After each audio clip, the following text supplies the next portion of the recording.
علماء بھی شیعہ بھی یہی مان رہے کہ تحریف نہیں ہے، اور جو سب تحریف نہیں مانتے کہتے، ہیں وہ شیعہ نہیں سب ہے؟ نہیں کہتے، سب ابھی نہیں نہیں، کہتے. ابھی جو تمام آپ کے جو اصولی علماء، جتنے بڑے بڑے مراجع کا نام آتا ہے، سب مانتے ہیں کہ تحریف نہیں میں نہیں ہوئی. سمجھتا، میں نہیں کب سمجھتا. اچھا بہت سارے خاموش ہے اس مسئلے اچھا پر. ان کا عقیدہ، اچھا سب کا عقیدہ یہ نہیں ہے. اصولیوں کا سب کا اچھا. یہ عقیدہ نہیں ہے. بہت سارے اصولی ہیں وہ بالکل نہیں مانتے نہیں کہ تو قرآن کوئی ہے مجید آپ کوئی کامل ہے. جو نام ہاں، دے لیکن سکتے وہ ہیں؟ جرأت نہیں کرتے. وہ جرأت اچھا نہیں، یہ کیونکہ بات. ان کے ذہنیت میں یہ ہے کہ اگر ہم یہ کہہ دیں تو دنیا میں مشہور ہو جائے گا کہ شیعہ قرآن کو نہیں مانتے. ہاں، وہ اس بالکل ڈر سے نہیں کہتے. لیکن میں بہت سارے اچھا علماء کو جانتا ہوں، جی بالکل بالکل وہ بالکل نہیں مانتے. میں آیت اللہ وحید خراسانی صاحب کے درس میں ہم جب جاتے تھے تو ان سے تو میں نے کبھی نہیں سنا، لیکن ان کے جو سینئر شاگرد تھے تو وہ تو بہت واضح طور پہ کہتے تھے یہ تو بالکل بدیہی بات ہے، قرآن میں کمی ہے. ٹھیک ہے نا. تو یہ بہت سارے علماء اس مسئلے میں خاموش ہیں، کچھ بولتے نہیں ہیں. ان کی خاموشی کو اس بات پہ عمل نہیں کیا جائے کہ جو لوگ فتویٰ دیتے ہیں کہ قرآن کامل ہے کہ وہ ان کے موافق ہیں. جو لوگ فتویٰ بھی دیتے ہیں نا کہ قرآن کامل ہے، ان کے فتوے پہ بھی زیادہ بھروسہ نہیں ہے. کیا وہ ان کا واقعا عقیدہ یہ بھی ہے کہ نہیں ہے؟ ٹھیک ہے نا. کیونکہ ان کا تو یہ تو بہت دفعہ وہ تقیہ یا مصلحت کے بنا پر بہت کچھ کہتے ہیں جو ان کا اپنا اصلی عقیدہ نہیں ہوتا. جی ہاں. اچھا، بہت یہ میرے خیال سے اور ساتھی بہت سارے آپ کے منتظر ہیں، اور شاید آپ کا مناظرہ بھی. تو میں آخری ایک سوال کی اجازت چاہتا ہوں آپ سے، جی سر، اگر. بسم اللہ. جی بہت شکریہ. اچھا لہری صاحب، اگر مسئلہ امامت اس قدر واضح تھا، یعنی قرآن پاک کی آپ نے بہت ساری آیتیں بھی پیش کی، اور اس میں آپ نے کہا کہ کمی بھی ہو گئی ان آیتوں میں، تو پھر احادیث بھی ہے، ظاہر سی بات ہے اس میں تو بہت ہے، شیعہ سنی دونوں مصادر میں، اور شیعہ مصادر میں تو بہت ساری. تو یہ مسئلہ اس قدر، ایک تو یہ عقلی بھی ہے نا مسئلہ امامت، نبوت اور جی جی. معاد کی طرح. تو اگر یہ عقلی بھی ہے، قرآن سے بھی دلیل ہے، احادیث بھی، تو پھر خود شیعہ فرقوں میں، اور خاص طور پر حضرت امام زین العابدین علیہ الصلوۃ والسلام کا ہر امام کے امامت پر خود شیعوں میں اتنا اختلاف کیوں ہوا کہ اتنے فرقے بن گئے؟ اور ابھی بھی زیدیہ کو آپ دیکھ لیں، اسماعیلیہ کو دیکھ لیں، اثنا عشری. تو یہ اتنا واضح بدیہی سی بات تھی، تو پھر تو یہ تو نہیں ہونا چاہیے تھا نا. اس تو کی کیا وجہ ہے؟ دیکھیں میں پہلی بات یہ آپ کو جواب دے دوں کہ جو رسول پاک صلی اللہ علیہ وسلم کے اپنے صحابہ کے ساتھ ہوا، پھر میں شیعوں کے درمیان آ جاتا ہوں نا. بہت سارے لوگ ٹھیک. تعجب یہی کرتے ہیں، تعجب یہ کرتے ہیں کہ بھئی کیسے ہو سکتا ہے کہ نبی صلی اللہ علیہ وسلم نے بیان کیا، واضح بیان کیا، اور پھر صحابہ کی اکثریت اس بات کو نظر انداز کریں اور ایک غیر شخص کے سامنے کہ اتباع کریں. تو عرض یہ ہے کہ یہ جو نظر پیش کیا جاتا ہے کہ صحابہ دنیا پرست نہیں ہو سکتے، صحابہ ہمیشہ حق کے ساتھ رہے ہیں، یہ بالکل تاریخ کے خلاف ہے. قرآن مجید کی شہادت ہے، بسم اللہ الرحمن الرحیم، سورہ جمعہ میں وَإِذَا رَأَوْا تِجَارَةً لَهْوًا انفَضُّوا إِلَيْهَا وَتَرَكُوكَ قَائِمًا. نبی کریم صلی اللہ علیہ وسلم خطبہ دے رہے ہیں، تقریر کر رہے ہیں.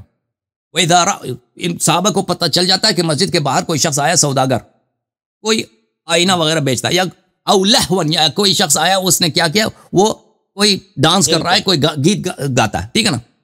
نبی صلی اللہ علیہ وسلم کو اکیلے کڑے وہ تقریر کرتے ہوئے چھوڑتے ہیں، خود دوڑتے ہیں، دوڑ کے جاتے ہیں. تو جو لوگ نبی صلی اللہ علیہ وسلم کے اتنے وہ ترکو کا قائم، نبی صلی اللہ علیہ وسلم کی اتنی عزت نہیں کرتے، تو اگر وہ بعد میں نبی صلی اللہ علیہ وسلم کے بعد وہ دنیا کی طرف راغب ہو جائیں، اور ان کے سامنے کیا ہے، ایک خلافت عظیم ہے، جو ایران کی خلافت، یا یہ تو عرب جو تھے نا، یہ تو ان کے پاس تو کچھ بھی نہیں تھا، کھانے کو بھی ان کے پاس، یہ تو بہت فقیر، یہ بہت غیر مہذب لوگ تھے.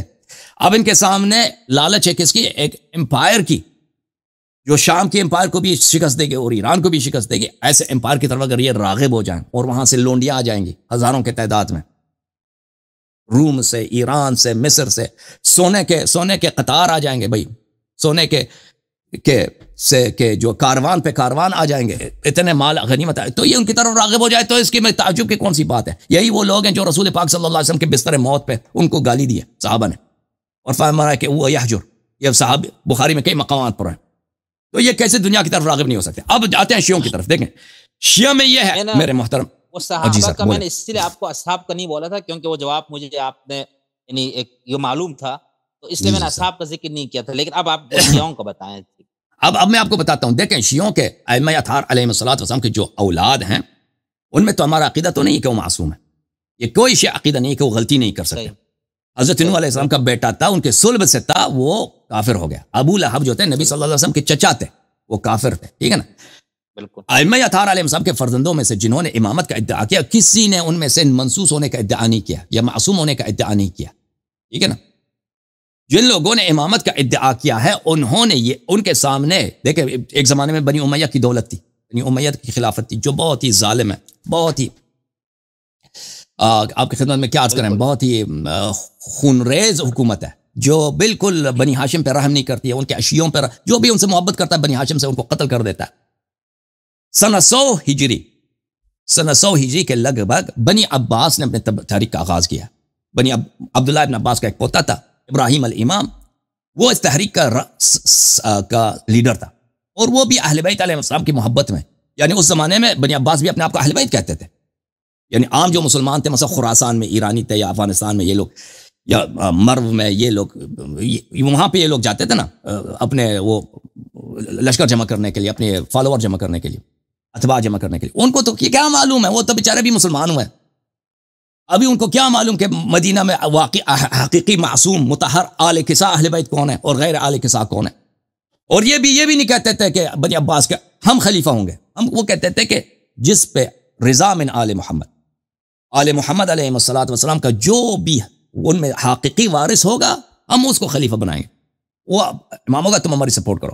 اور وہ وہاں پہ جا کے اہل بیت علیہ السلام کی جان میں جو صحیح احادیث ہے تم ان کی اتباع کرو، وہ پاک ہیں مطہر ہیں، وہ بیان کرتے تھے اور کہتے تھے کہ میں دیکھو میں نبی صلی اللہ علیہ وسلم کے چچا کا بیٹا ہوں یا چچا کے بیٹے کا پوتا ہوں.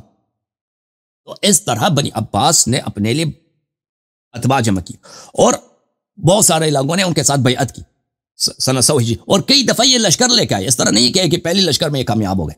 ان کی وہاں پہ جو ہے آہستہ آہستہ کچھ اتباع بن گئے، تو یہ آہستہ آہستہ یہ حملے کرتے تھے خراسان میں. وہاں کے جو مقامی جو ان کے گورنر ہوتے تھے بنی امیہ کے، کبھی شکست دیتے تھے کبھی شکست کھاتے تھے.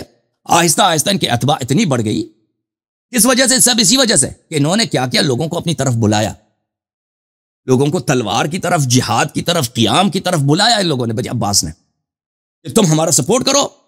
ہم جو ہے یہ بنی امیہ لوگ بھی بنی امیہ کے ظلم کو دیکھتے تھے، تنگ آ جاتے تھے. وہ خلفاء کے ظلم، ان کے زناکاری، شراب وغیرہ پیتے تھے. ان کے جو گورنر تھے وہ بھی اسی طرح تھے، زناکار، شراب خور، حرام خور، لوگوں پہ ظلم کرو. تو لوگ تو تنگ آ گئے تھے ان سے. یہ ان لوگوں کو تو چاہیے تھا کہ ایسا ہمیں سرپناہ مل جائے، ایسا لیڈر مل جائے جو ہمیں ان کے ظلم سے نجات دے. تو یہ ایک بہت بڑی لشکر لے کے آیا سنہ 120 کے بعد، 125 کے بعد. کہاں کی طرف؟ عراق کی طرف. عراق میں بنی امیہ کو شکست دی، پھر شام کو بھی انہوں نے فتح کیا، بالکل ان کے خلیفے کو قتل کیا، بالکل ان کو پیروزی حاصل ہو. تو ائمہ اطہار علیہ السلام کے جو اولاد تھے انہوں نے اپنے سامنے دیکھا کہ دیکھو حق تو ہمارا تھا. اور بنی عباس نے کیا کیا؟ بنی عباس نے بیعت کیا تھا. بنی عباس نے زید سے بیعت کیا تھا، اور زید کے بیٹوں سے انہوں نے بیعت کیا تھا. اور زید کے بعد جو ان کا جو وارث تھا امام حسن مجتبی علیہ السلام کے اولاد میں سے ایک شخص تھا محمد ابن عبداللہ ابن الحسن، جس کو نفس زکیہ بولتے ہیں جماعت عمریہ. اس کے ساتھ انہوں نے بیعت کیا تھا کہ ہم لشکر لے کے آئیں گے، خلیفہ آپ ہیں، امام آپ ہیں. لیکن جو ان کو حکومت مل گئی تو انہوں نے سب سے پہلا جو کام کیا کہ انہی جن لوگوں کے ساتھ انہوں نے بیعت کیا تھا انہی کو قتل کرنا شروع کر دیا، امام حسن علیہ السلام کے اولاد کو، اور جو بھی بنی ہاشم میں سے اور بنی اولاد علی علیہ السلام میں سے جو خلافت کے مدعی تھے ان کو قتل کرنا شروع کیا، ان کے سپورٹرز. تو ائمہ اطہار علیہ السلام کے اولاد اپنے آنکھوں پہ انہوں نے دیکھا کہ دیکھے کچھ لوگوں نے تحریک چلائی ہے، ان کا حق بھی نہیں بنتا تھا، ان کے اب اتنی شاندار حکومت بن گئی ہے دنیا میں. بنی عباس کا جو امپائر ہے شمال افریقہ سے لے کر سمرقند تک، اور سمرقند سے آگے تک، وہاں سے انڈیا تک، یہ سب ان کے لشکر میں، یہ تو ہمارا حق بنتا ہے. تو دیکھیں اگر ان میں سے کچھ افراد راغب، اور لوگ بھی عزت کرتے ہیں اہل بیت علیہ السلام کی، مدینے کے لوگ، عراق کے لوگ یہ تو جانتے ہیں، کیونکہ دیکھیں خراسان کے لوگ یا مصر کے لوگ اگر نہیں جانتے کہ اولاد علی علیہ السلام کون ہیں، لیکن عراق کے لوگ تو جانتے ہیں نا، مدینے کے لوگ تو جانتے ہیں، یہ تو وہیں کے رہنے والے ہیں. تو یہ لوگ بہت عزت کرتے تھے اگر کوئی شخص امام حسین علیہ السلام کے اولاد میں سے ہے، یا امام جعفر صادق علیہ السلام کے اولاد میں سے ہے، یا حضرت امام کاظم علیہ السلام کے اولاد میں سے، اس کی بڑی عزت ہوتی تھی، بہت احترام ہوتا تھا اس کی، ان کے آباء طاہرین کی وجہ سے. حالانکہ اس کا کردار اپنا اتنا اچھا ہو یا نہ ہو، لوگ بہت عزت کرتے تھے، شیعہ اور غیر شیعہ، یعنی یہ نہیں صرف روافض، سب مسلمان عزت. اور جب یہ لوگ کہتے تھے نا کہ آؤ ہمارے ساتھ بیعت کرو، ہم تو آل رسول ہیں، رسول اللہ صلی اللہ علیہ وسلم کی حدیث ہے کہ تم اہل بیت کی سپورٹ کرو، اہل بیت سے محبت کرو، اہل بیت کے لیے جان فدا کرو، ان کی اطاعت کرو، تو بہت سارے لوگ آ کے ان کے ساتھ بیعت کرتے تھے. تو عرض یہ ہے میرے بھائی میرے عزیز کہ یہ جن لوگوں نے امامت کا ادعا کیا ہے انہوں نے کبھی کسی ان میں سے اس بات کا ادعا نہیں کیا کہ ہم منصوص ہیں یا ہم معصوم ہیں، ادعا نہیں کیا، صرف اس بات کا ادعا کیا وہ لوگوں نے کہ امام وہ ہے جو تلوار اٹھائے، تلوار یعنی اکثر زیدی تھے نا، زیدی اسماعیلیوں کی، اسماعیلیت تو بعد میں آ گئے نا، ائمہ اطہار علیہ السلام کے زمانے کے بعد کی بات ہے، ان کی حکومت تو بہت بعد میں بنی ہے. جو امام جعفر صادق علیہ السلام یا امام باقر علیہ السلام، امام کاظم، امام رضا علیہ السلام کے زمانے میں اسماعیلیوں کی تو کوئی تحریک نہیں تھی نا سیاسی، اس زمانے میں صرف زیدی تحریک تھی، زیدیوں کی تحریک تھی. زیدی جو امام تھے، زیدی امام مانتے تھے، بالکل مانتے تھے. دیکھیں وہ پرائیویٹ میں کہتے بھی تھے کہ اصلی امام امام جعفر صادق علیہ السلام ہے، پرائیویٹ میں، لوگوں کے سامنے نہیں کہتے تھے، اپنے مریدوں کے سامنے نہیں، لیکن پرائیویٹ میں زید خود بھی کہتا تھا اصل جو امام ہے میرا بھائی امام محمد باقر علیہ السلام ہے، ان کے بعد امام جعفر صادق علیہ السلام ہے. لیکن اپنے مریدوں کے سامنے وہ پھر ان کچھ اور باتیں کہتے تھے نا، وہ زیدی امام جو تھے مریدوں کے سامنے وہ یہ کہتے تھے کہ جو تلوار اٹھائے وہ امام ہے، جو جہاد کرے، جو قیام کرے، اور شرط یہ بھی ہے کہ علوی و فاطمی ہو، وہ امام ہے. ٹھیک ہے نا. تو اس طرح انہوں نے اپنا ایک مسلک بنایا، اور اس کی وجہ اس کی وجہ کیا ہے، اس کی دلیل کیا ہے، وہ کیوں اس طرح کر گئے وہ لوگ؟ حب دنیا، حب دنیا. کیونکہ حکومت ایک ایسی چیز ہے نا، اب دیکھیں آپ کے پاکستان میں کوئی شخص اگر حاکم بننا چاہتا ہے اس کا کیا طریقہ کار ہے؟ وہ الیکشن لڑے گا، پرائم منسٹر اپنے اتباع بنائے گا، پرائم منسٹر شاید بن جائے یا نہ بن جائے الگ بات ہے، طریقہ کار یہی ہے. یا فوج میں آپ بہت بڑا جنرل بن جائیں، فوج کے تھرو آپ اگر وہاں حاکم پاکستان بن سکیں. تو اس کے دو طریقے ہیں اور طریقہ کار نہیں ہے. اس زمانے میں طریقہ کار یہی تھا، اس زمانے میں الیکشن وغیرہ تو تھا نہیں، اس زمانے میں یہی تھا کہ آپ کچھ ایک سپاہ بنا دیں، ایک چھوٹا سا لشکر بنا دیں، ایک شہر پہ قبضہ کریں، پھر اگلے شہر پہ، پھر اگلے شہر پہ، پھر اگلے شہر پہ قبضہ کریں، آپ کی حکومت بن جائے. اور جو اصلی خلیفہ ہے، جو خلیفہ ہے مثلا شام میں یا بغداد میں، اس کو عسکری طور پہ شکست دے دیں، اس کا سر قلم کر دیں، تو آپ خلیفہ بن جاتے ہیں. تو یہ جن لوگوں نے امامت کا ادعا کیا ہے، خلافت کا ادعا کیا ہے، وہ سیاسی اور حکومتی مقامات کے طالب تھے. ان میں سے کوئی ایسا نہیں گزرا ہے جو ائمہ علیہ السلام کے مخالف جو امام تھے کہ وہ یہ کہتے ہیں کہ ہم جہاد نہیں کریں گے، ہم امام ہیں، ہمیں حکومت نہیں چاہیے، ہم امام ہیں. کوئی نہیں کہتا، اور یا ہم معصوم ہیں یا ہم منصوص ہیں، کوئی نہیں کہتا. وہ سب کہتے تھے کہ آپ ہم اہل بیت میں سے، آپ ہماری سپورٹ کریں تاکہ ہماری حکومت بن جائے. اور بہت سارے ان میں سے یہ ہوتے تھے کہ جب وہ پکڑے جاتے تھے، بنی عباس ان کو پکڑتے تھے، اور بنی عباس بعد میں بہت چالاک بن گئے تھے، ان سے توبہ کراتے تھے تو پھر ان کو چھوڑتے تھے، ان کو لاتے تھے ممبر پہ، وہ تقریر، مجھ سے غلطی ہو گئی ہے بھائی، میں خلیفہ نہیں ہوں، میں جو منصور ہے یا میں ہارون ہے میں اس کو اپنا خلیفہ مانتا ہوں. پھر اس کو چھوڑتے تھے، پھر وہ ایک عام شہری کی زندگی گزارتا تھا، پھر یا اس کو قاضی یا بناتے تھے یا گورنر بھی بناتے، اس طرح بھی ہوتا تھا. ٹھیک ہے نا. تو ائمہ اطہار علیہ السلام کے اولاد میں سے جن لوگوں نے خلافت کا ادعا کیا، وہ صرف اسی طرح جیسے صحابہ نے خلافت کا ادعا باطل ادعا کیا. بہت آپ کو اللہ تعالیٰ آپ کو سلام. اگر مزید سوال ہے میں آپ کی خدمت میں حاضر ہوں. بس میں اسی سے متعلق یہ تھا نا، جب ہم امامت کو اصول دین کہتے ہیں نا، اصول دین، تو اس سے تو پھر سب یہ ہوگا نا کہ جیسے اگر کوئی نبوت کا انکار کرے یا معاد کا، تو وہ تو کافر ہو جائے گا. تو اس طرح سے تو جو بندہ امامت کا اس مفہوم میں انکار کرے جو شیعہ مفہوم ہے، تو پھر تو پوری امت 98 بلا شک یہ جن لوگوں نے امامت کا، زیدی جو امام اسماعیلی امام ہیں، ان کے متعلق ائمہ اطہار علیہ السلام کے احادیث ہیں. شیعہ ان سے پوچھتے تھے کہ اگر کوئی امام نہیں ہے اور وہ امامت کا ادعا کرتا ہے، منصوص من اللہ امام، وہ امامت کا ادعا کرتا ہے، اس کا کیا حکم ہے؟ تو ائمہ اطہار علیہ السلام فرماتے کہ وہ مرتد ہے، کافر ہے. پھر پوچھتے تھے اگر وہ علوی اور فاطمی ہو تو کیا؟ تو فرماتے تھے علوی فاطمی بھی ہو تو وہ کافر مرتد ہے. یہ احادیث ان کا وجہ صدور کیا ہے؟ ان کا وجہ صدور خود ائمہ اطہار علیہ السلام کے اولاد ہیں. ٹھیک ہے نا. ان ائمہ اطہار علیہ السلام کے بھائی ائمہ اطہار علیہ السلام کے کزنز ہیں جو جھوٹے امامت کا ادعا کرتے تھے، تو ان کے متعلق ارتداد کا فتویٰ خود ائمہ علیہ السلام نے دی ہے. جی ہاں بالکل. لیکن ابھی جو اہل سنت کے لوگ بھی تو اس تصور امامت کو نہیں مانتے نا، جو شیعہ، تو ہم ان کو بھی کافر کہیں گے ایک. اور دوسرا جو اب مراجی جو یہ فرق کرتے ہیں کہ بھئی یہ اصول مذہب ہے، اصول دین نہیں ہے، جو نہیں مانتا وہ مسلمان رہے گا، یہ اس کو آپ کیسے دیکھتے؟ بس یہ میرا آخری ہے، باقی دوستوں سے. ایک شخص اگر جاہل ہے، دیکھیں وہ ایک شخص جو جھوٹا ادعا کرتا ہے کہ میں امام ہوں، ٹھیک ہے نا، وہ بڑا فرق کرتا ہے اس شخص سے جو پتہ ہی نہیں اس کو حقیقی امام کون ہے. ایک عام جو مسلمان ہے پنجاب میں فرض کریں، وہ اس نے شیعوں کا نام سنا ہے، اس نے ابو بکر عمر کا بھی بہت سارے مدح اور تعریفیں سنی ہیں، تو اس کو پتہ نہیں چلتا کہ حق کس کے ساتھ ہے. ٹھیک ہے نا. یہ شخص ائمہ اطہار علیہ السلام نے ایسے شخص کے متعلق فرمایا کہ اگر ایسا شخص ہماری دشمنوں سے دوستی نہیں کرتا اور ہم سے دشمنی نہیں کرتا، اور یہ جتنا حلال ہو سکتا ہے حلال حرام پہ عمل کرتا ہے، تو اس کی نجات کی امید ہے. یہ مسلمان ہے اور اس کی، اور اکثر امیر المؤمنین صاحب کا حدیث ہے کہ یہ اکثر مسلمان بھی ایسا ہے. ٹھیک ہے نا. اکثر مسلمانوں کے اس زمانے میں بھی یہی تھے، اب بھی یہی ہے، اکثر مسلمان ایسے ہی.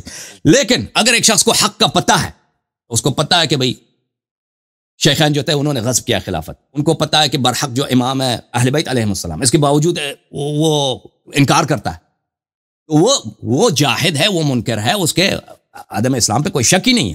لیکن ایک شخص ہے اس طرح، اکثر جو مسلمان ہیں ان کو پتہ نہیں ہوتا، وہ بیچارے متحیر ہوتے ہیں، توجہ بھی نہیں دیتے، تحقیق نہیں کرتے. جی آپ اسی بنیاد پہ شیخین کی تکفیر کی جو آپ بات کرتے ہیں نا، ان کا ایمان ثابت کرو، وہ یہ تو اسی بہت زیادہ بنیاد ہے پہ وہ بالکل امامت کا یعنی ادعا انہوں نے ایک باطل وجہ کیا یہ ہے، رسول اللہ صلی اللہ علیہ وسلم کی جو بے عزتی کی ہے، ٹھیک ہے نا، بار بار، اور دین میں جو بدعتیں داخل کی ہیں، کم تو نہیں ان کے اہل بیت علیہ السلام پہ ظلم کیا، گھر جلایا، دیکھیں گھر جلایا اہل بیت علیہ السلام کا، امیر المومنین کی توہین کی، یہ پھر ان میں سے جو انہوں نے تلوار اٹھایا اہل بیت علیہ السلام کے خلاف، لشکر لے کے آئے ہیں جمل میں، صفین میں، تو وہ یہ جو ہے کفر کے دلائل ایک دو تو نہیں، متعدد ہیں۔ بہت شکریہ علیہ صاحب، اللہ تعالیٰ اللہ آپ آپ کے کو علم میں عزت، اضافہ تھینک یو سر، فرمائے۔ ہم بہت انشاءاللہ دوبارہ آپ سے استفادہ کرنے کے لیے حاضر ہوں گے حتمان کسی حتمان دن۔ ہمیشہ تشریف لائیے انشاءاللہ، بہت مہربانی۔ بہت